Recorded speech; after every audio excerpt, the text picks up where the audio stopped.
Monday morning. Conference room. Glass walls. Clean table. Everyone seated before the meeting even starts. There's a different kind of energy today. Not tense, but attentive, because senior leadership is present. That alone changes behavior. Posture straightens, voices become slightly more formal, conversations become more calculated. Ethan notices all of it, not passively, actively, because now he sees patterns. The meeting begins. Updates move quickly. Performance metrics, progress summaries, strategic alignment. Then the senior director speaks. "We've been reviewing consistency across teams," he says, glancing down at his notes. "And one name keeps coming up." A slight pause. People look up.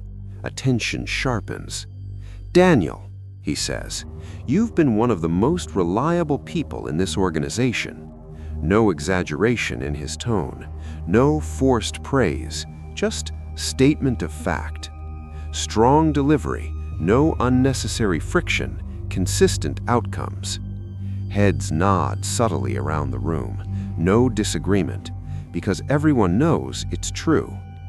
Daniel sits there, same posture, same calm expression, no visible reaction, not pride, not humility, just stillness.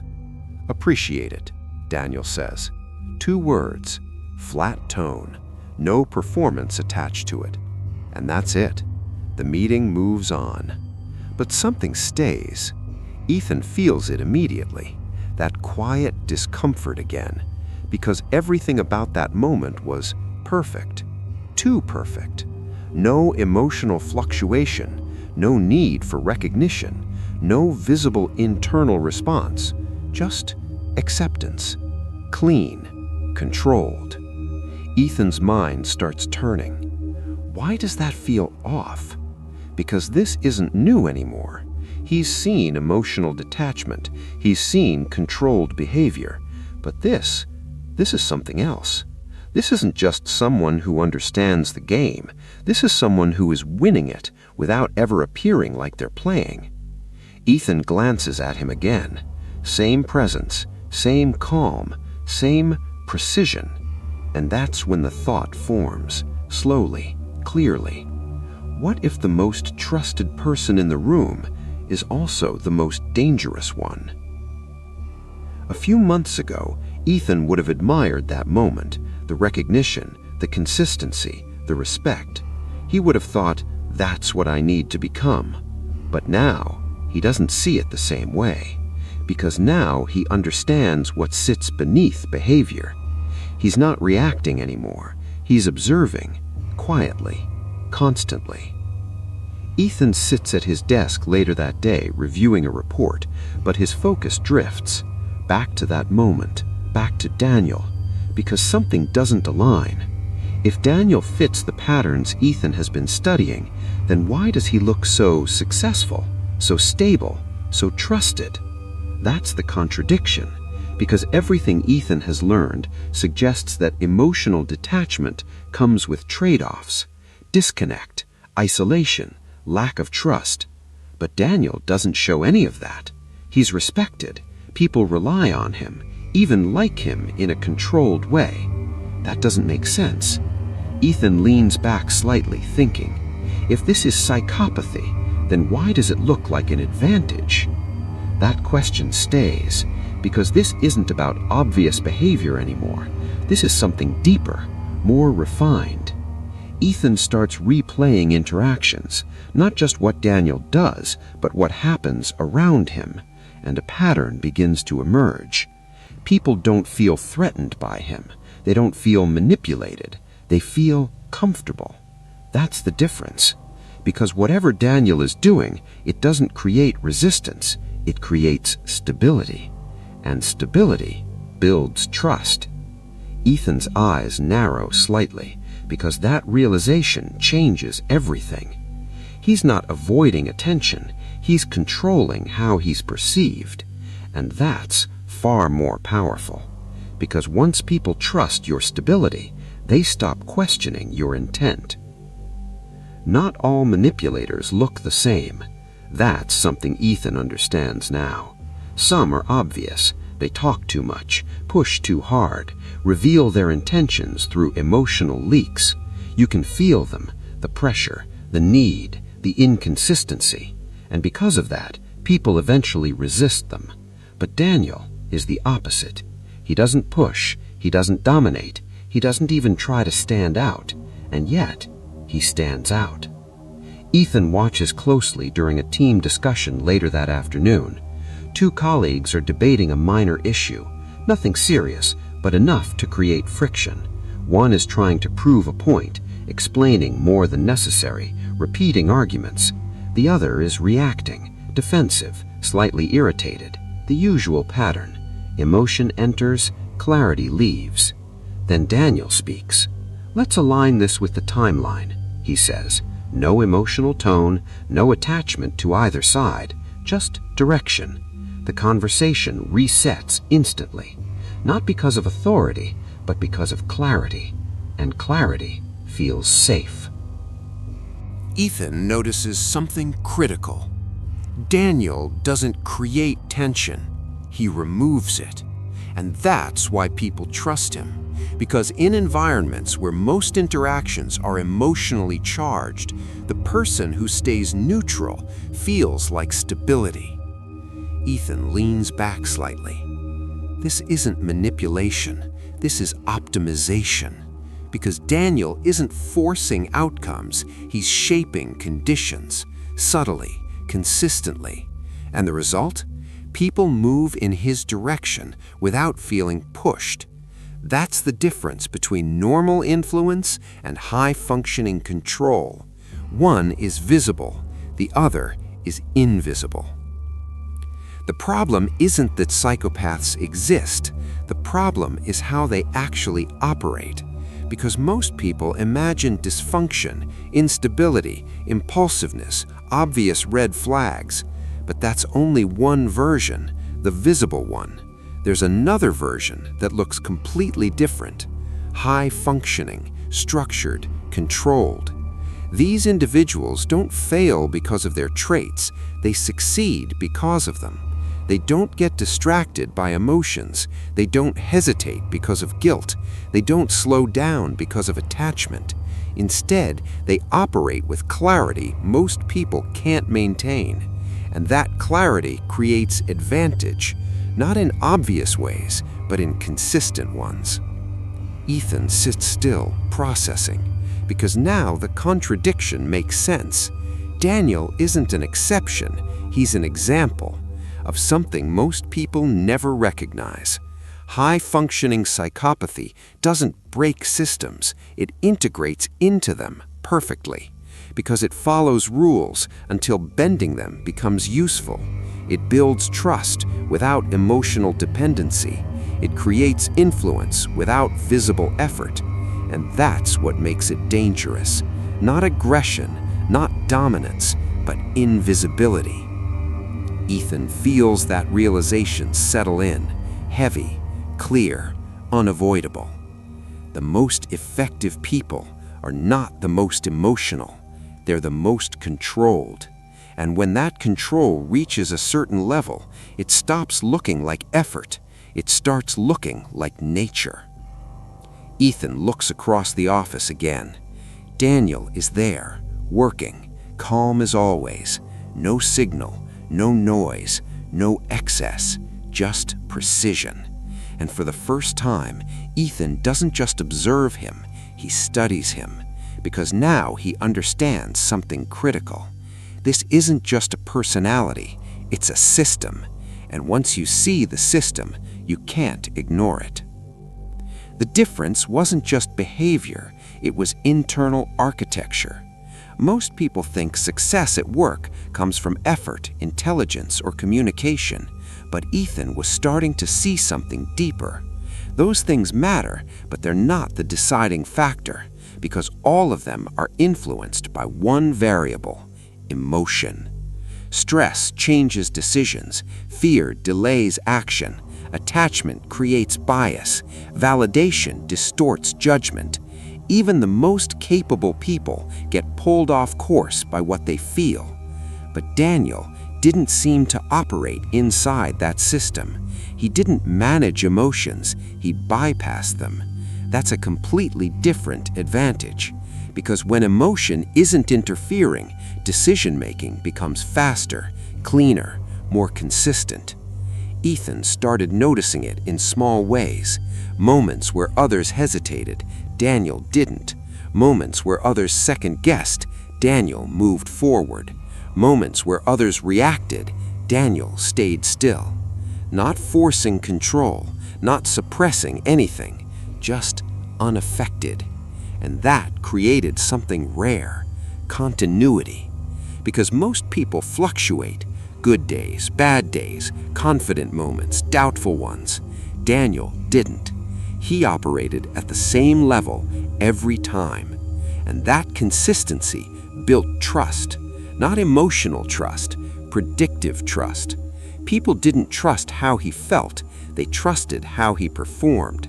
And that's stronger, because performance doesn't change based on mood. Ethan leaned back slightly, thinking. If you remove emotional interference, you remove inconsistency. And in systems like this, consistency becomes power, because people align themselves with what they can predict, and Daniel was predictable, not in behavior, but in outcome.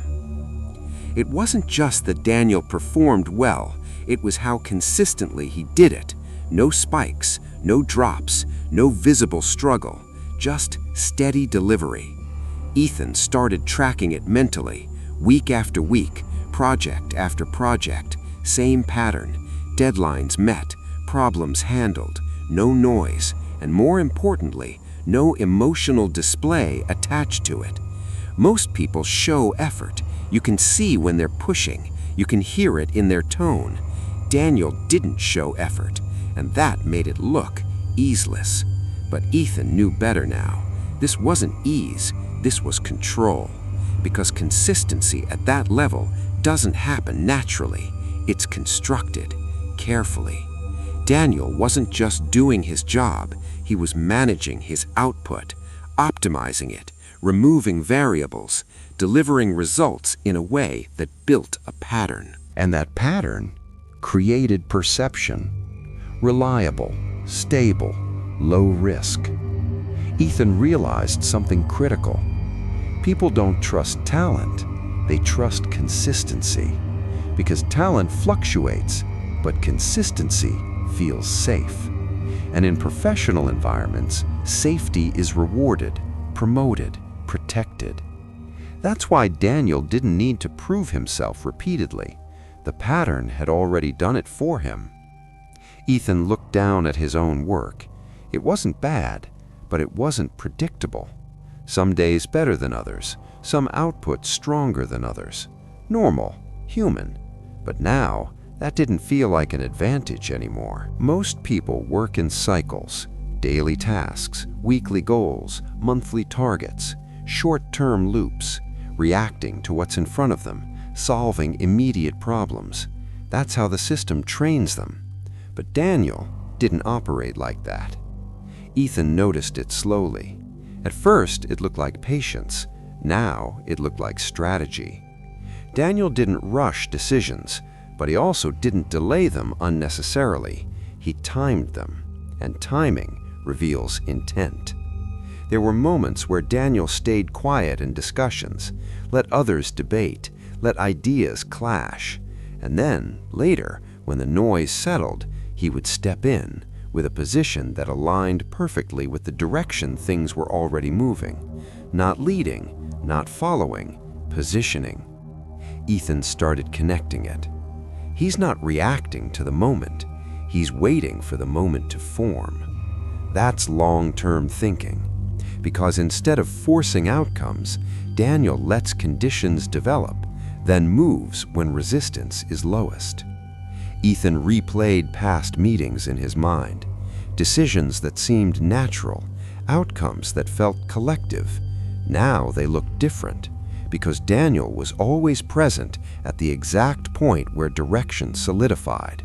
Never too early, never too late. That's not instinct, that's awareness, extended over time. Ethan felt the gap again. I'm solving problems, he's shaping them. And that difference was massive. Reputation isn't built by what you say, it's built by what people don't question about you. And Daniel had almost no friction in his reputation. Ethan realized something subtle. No one really knew Daniel, not personally, not deeply. No stories, no emotional exposure, no unnecessary details, just professional presence, clean, consistent, controlled. At first, that looked like privacy. Now it looked like design. Because when people know too much about you, they form opinions, weakness points. But when they don't, they fill the gaps with assumptions. And those assumptions are usually positive, especially when your performance is strong. Ethan watched how people spoke about Daniel. Reliable, easy to work with, clear thinker. Generic, but powerful, because nothing contradicted it. No emotional inconsistencies to question, no personal details to reinterpret, just a clean identity. And that identity protected him. Ethan felt that realization settle deeply. If people don't know you, they can't use you, because information creates leverage. And Daniel gave almost none. Only what was necessary, only what was useful, nothing more. Ethan glanced across the office again. Daniel was speaking to someone.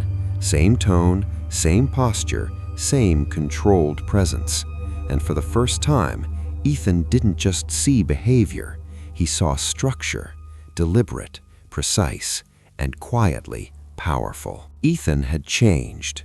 That part was undeniable. He reacted less, spoke less, observed more. And it worked. People interrupted him less. Conversations felt cleaner. His presence carried more weight.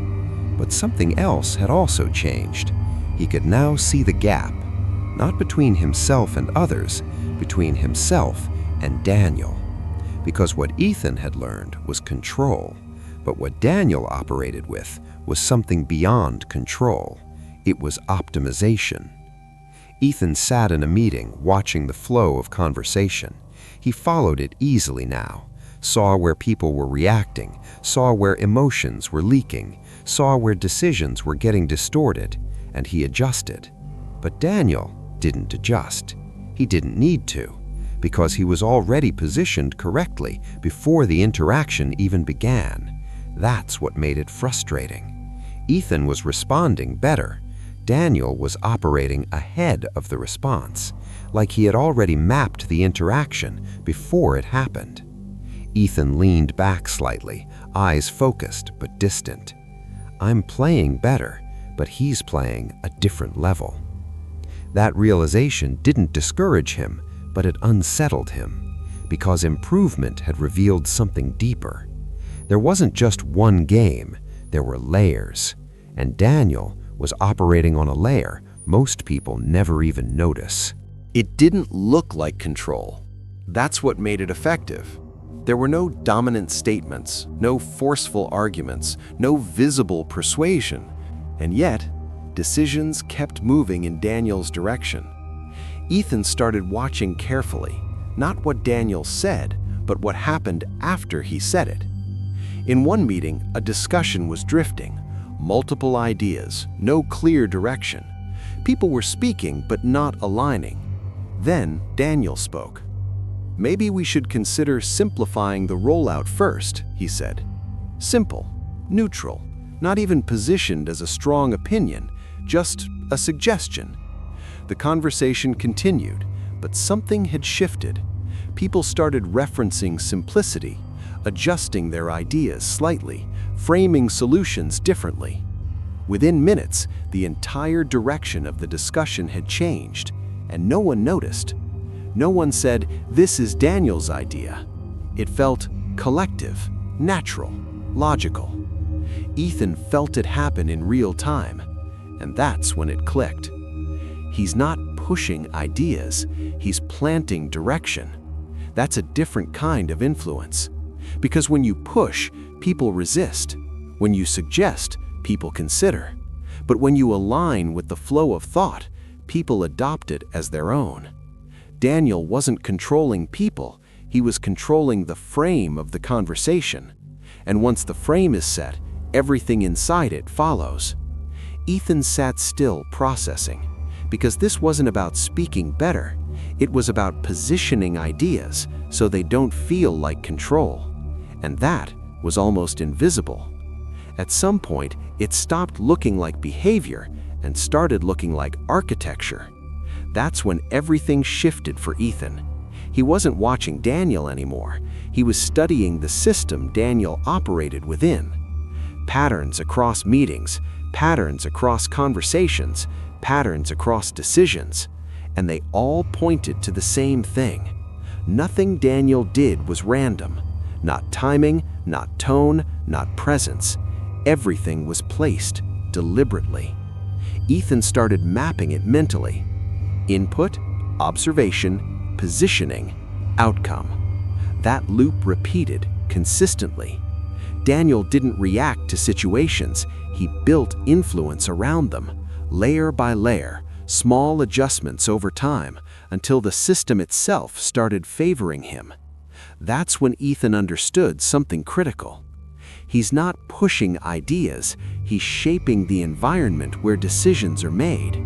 Because when the environment is shaped correctly, people move naturally in the direction you want, without pressure, without resistance, without awareness. Ethan felt a shift inside him, deeper than before, because this wasn't just a technique, it was a framework, and frameworks change everything. One of the most surprising things Ethan noticed was what Daniel didn't do. He didn't engage in everything. Not every discussion, not every opinion, not every opportunity to speak. At first, that looked like restraint. Now, it looked like precision. Daniel chose his moments carefully. Conversations where his input mattered, decisions where influence had impact, situations where positioning could shift outcomes. Everything else, he ignored completely. Ethan watched it happen. A discussion unfolded nearby, multiple people debating, voices overlapping slightly, energy building. Normally, this would be a place to step in, to contribute, to be seen. Daniel didn't. He stayed focused on his work, unaffected, uninvolved, because it didn't matter. Then later, in a different conversation, quieter, more focused, higher impact, Daniel engaged, briefly, precisely. And within minutes, the direction shifted. Ethan felt the contrast clearly. He doesn't spread his attention, he concentrates it. That's the difference. Because most people engage everywhere, trying to maintain presence, trying to stay relevant. But that dilutes impact. Daniel did the opposite. Minimal engagement, maximum effect. Ethan leaned back slowly, because now the pattern was complete. It wasn't about doing more, it was about doing less, but at the exact right moments. And that kind of control didn't just require awareness, it required discipline, the kind most people never develop. The difference between most people and Daniel becomes obvious under risk, not routine pressure, not everyday decisions, real risk, the kind where outcomes are uncertain, where failure has consequences, where hesitation feels natural. It happened during a strategic planning discussion. A decision needed to be made quickly. One path was safe, predictable, low risk, moderate return. The other was aggressive, higher upside, higher exposure, less certainty. The room slowed down. You could feel it. People weren't speaking as quickly. Responses became cautious because risk activates something instinctive. Fear. Not always visible, but present. It shows up as hesitation, as overanalysis, as delay disguised as caution. Ethan felt it too. His mind started running scenarios. What if it fails? What if this backfires? What's the safer option? Normal thinking. Human thinking. Then Daniel spoke. We move forward with the second option. No buildup, no justification, just a decision. Someone responded carefully. That carries a lot of exposure. Daniel nodded slightly. It does, he said. Pause. Then, but the upside justifies it.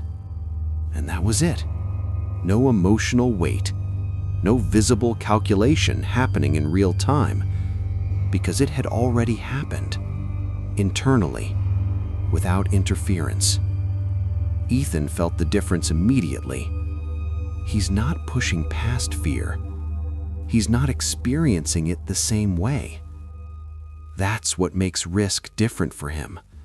Because when fear isn't part of the equation, decision-making becomes purely strategic, clean, unbiased, and fast. While others are still evaluating emotionally, he's already moving. And in environments where timing matters, that becomes dominance. Most people don't just present ideas, they attach themselves to them. Their identity, their intelligence, their credibility, all tied to what they say. That's why disagreement feels personal, why criticism creates tension. Because it's not just the idea being challenged, it's the person behind it. Ethan knew this well. He had felt it many times, that subtle need to defend, to explain, to prove. But Daniel didn't operate like that. Ethan saw it clearly in a discussion later that week. Daniel proposed an approach, simple, structured, direct. Another team member pushed back. I don't think that's the most efficient way, they said. The room paused slightly, waiting, because this is where most people react. Defend, clarify, reassert. But Daniel didn't. He listened, nodded once, then said, "All right, let's go with your version." No resistance, no justification, no attempt to reclaim control, just release. And the conversation moved on. Ethan blinked slightly, because that didn't make sense. He just let it go. But then, a few minutes later, the discussion evolved. New constraints surfaced. The conversation circled back, and slowly, it aligned with Daniel's original direction. Not because he forced it, but because he wasn't attached to being right. He was attached to the outcome. That's the difference. When you're attached to identity, you defend ideas. When you're attached to results, you let ideas move. Daniel didn't need credit, didn't need validation, didn't need ownership. He just needed the direction to align. And that made him more flexible, more adaptable, more effective. Ethan felt something shift again. Detachment isn't weakness, it's leverage. Because when you're not tied to your position, you can move freely, while others stay stuck, defending something that doesn't matter anymore. The most powerful control is the one no one sees. That's what Ethan was starting to understand. Daniel didn't lead meetings, didn't dominate discussions, didn't position himself as the authority. And yet, influence kept moving through him, subtly, consistently. Ethan began noticing how leaders interacted with Daniel. They didn't defer to him, but they listened to him. Not formally, but instinctively, because his input felt reliable. And reliability creates influence, even without hierarchy. In one meeting, a senior leader was outlining a direction. Clear, structured, confident.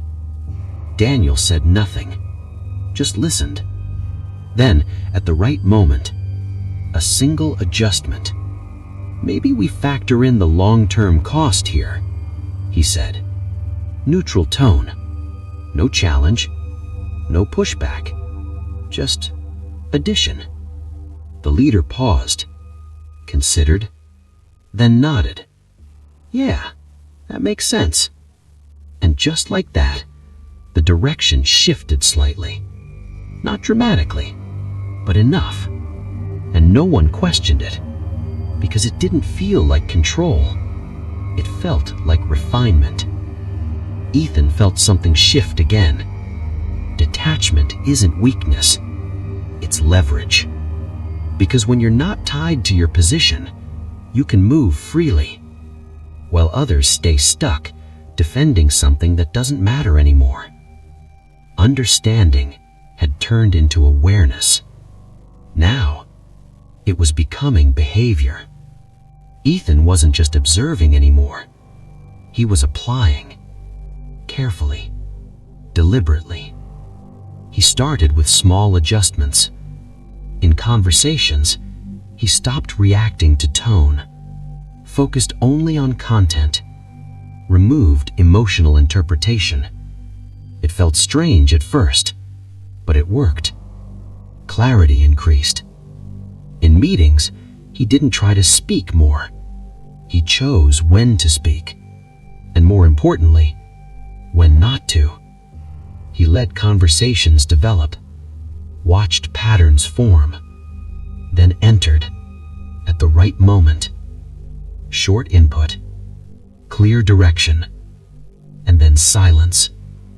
People started responding differently, not dramatically, but noticeably.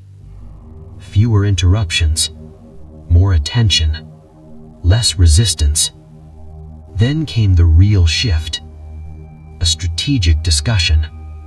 Multiple stakeholders, different agendas, complex dynamics. Ethan would have tried to navigate it before. Now, he observed, mapped positions, identified direction, waited, then spoke. Not to dominate, not to impress, just to align the conversation slightly. And that was enough. The discussion moved, not because he forced it, but because he positioned it. Ethan felt it clearly.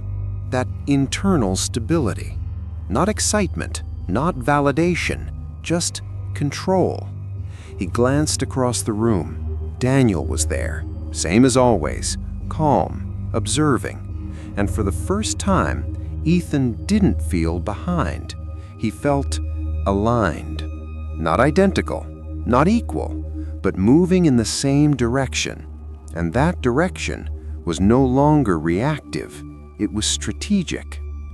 The situation didn't feel chaotic, it felt controlled. But underneath that control, everything was at stake. A cross-team decision, multiple stakeholders, conflicting interests, long-term impact. The kind of situation where alignment isn't natural. It has to be created. Ethan sat at the table, posture steady, expression neutral. But internally, he wasn't preparing to speak. He was mapping. Who holds influence? Who resists change? Who follows direction? Who reacts emotionally? Patterns, clearer than ever before. Voices began filling the room. Different perspectives, different priorities. Some pushing their agenda, some defending their position, some trying to stay neutral. The usual structure. But now, Ethan saw through it.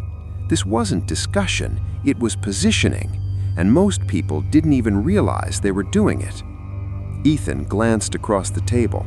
Daniel was there, silent, observing, not disengaged, just waiting. The same pattern. Let the system reveal itself first, then move. Ethan felt it, that shift inside him.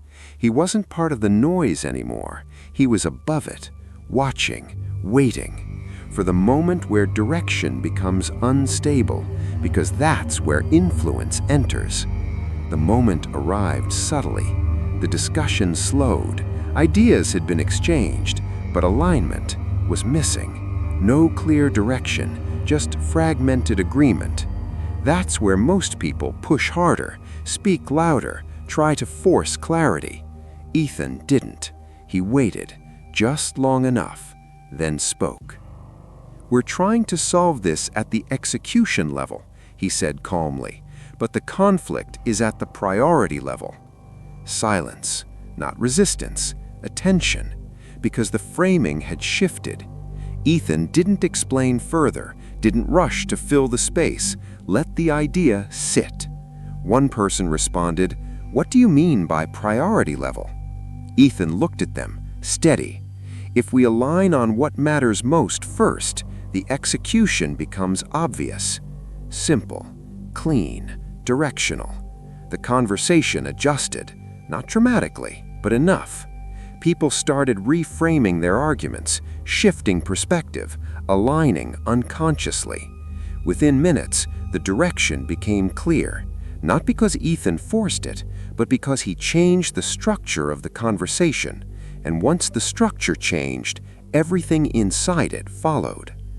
Ethan leaned back slightly.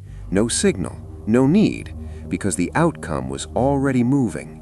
Across the table, Daniel watched, still, unchanged. But this time, Ethan didn't feel observed. He felt understood. After the meeting, everything looked normal again. People returned to their desks, conversations resumed, work continued. But for Ethan, there was no going back, because now the system was fully visible. Not just behavior, not just patterns, but structure. He understood something most people never do. Power isn't about controlling people. It's about controlling the conditions where people make decisions. That's the level Daniel had been operating on. Not reacting to conversations, not dominating interactions, but shaping environments, quietly, consistently. Ethan sat at his desk, still for a moment, thinking, not about what he said, but about what happened because of it. He didn't argue, didn't convince, didn't dominate. He reframed, and that reframing shifted everything. That's when the final piece locked in. High-functioning psychopaths don't win by force, they win by design. They design perception, they design interaction, they design outcomes. And once the design is in place, control becomes effortless. Ethan exhaled slowly, because now he wasn't just reacting less, he wasn't just controlling behavior, he was thinking differently, at a system level. The office hadn't changed, same people, same structure, same dynamics, but Ethan walked through it differently, not searching for approval, not reacting to pressure, not trying to prove anything, just aware. He noticed everything now, the subtle shifts in tone, the hidden tension in conversations, the way decisions formed before they were spoken. It all followed patterns, predictable ones, controllable ones. Ethan stopped near the window, looked out briefly, then back into the office. Daniel walked past, same calm presence, same controlled movement, same precision. For a brief moment, their eyes met. No expression, no acknowledgement, but something had changed. Before, Ethan was trying to understand him. Now, he didn't need to, because he saw the system behind him. And once you see the system, the person becomes secondary. Ethan looked away, not out of discomfort, but because the focus had shifted from people to structure. The most powerful people don't control others, they control the environment where control becomes unnecessary. If this made you see something you couldn't see before, subscribe, because most people never notice the patterns that are controlling them.